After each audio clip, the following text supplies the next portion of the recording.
TDP ఒత్తిళ్లతో వార్తా ఛానళ్ల నిలిపివేత, ఏపీలో సాక్షి మరికొన్ని ఛానళ్లు శాశ్వత నిరోధానికి యత్నం. సుప్రీంకోర్టు తీర్పునకు ఇది విరుద్ధం. కేబుల్ ఆపరేటర్లపై చర్యలు తీసుకోవాలి. ట్రాయ్కి వైఎస్ఆర్సీపీ ఫిర్యాదు చేసింది. టీడీపీ ఒత్తిళ్లతోని వార్తా ఛానళ్లు కొన్ని నిలిపేస్తున్నట్టు ఏపీలో.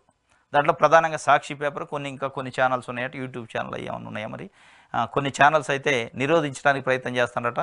ఇది సుప్రీంకోర్టు గైడ్లైన్స్కి, సుప్రీంకోర్టు తీర్పుకి విరుద్ధం అని చెప్పి కేబుల్ ఆపరేటర్పై చర్యలు తీసుకోవాలని చెప్పి ట్రాయ్కి వైఎస్ఆర్సీపీ ఒక ఫిర్యాదు ఇచ్చినట్లు ఒక వార్తనిచ్చారు. వాస్తవంగా ఇది సరే, ఏ పేపర్ అన్నా ఏ టీవీ అన్న ఉండొచ్చు, వాళ్ళకి నచ్చలేదని చెప్పి బ్యాన్ చేసే వ్యవహారాన్ని సుప్రీంకోర్టు స్పష్టంగా తీర్పిచ్చింది.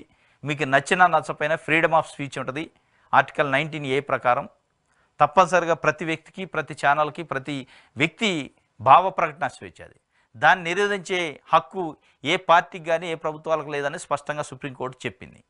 అయినప్పటికీ సాక్షి పేపర్ని, ఇంకా కొన్ని సాక్షి ఛానల్ని, ఇంకా కొన్ని ఛానల్స్ని బ్యాన్ చేసే కార్యక్రమానికి కేబుల్ ఆపరేటర్ల పైన ఒత్తిడి తెచ్చి టీడీపీ నాయకులు కేబుల్ ఆపరేటర్ల పైన ఒత్తిడి తెచ్చి ఆ ఛానల్ని టెలికాస్ట్ చేయకుండా చేస్తున్నారని చెప్పి ట్రాయ్కి ఒక కంప్లైంట్ ఇచ్చింది వైఎస్ఆర్సీపీ. దానిపైన మరి సుప్రీంకోర్టు తీర్పు ప్రకారం ట్రాయ్ ఏ మేరకు చర్యలు తీసుకుంటుందని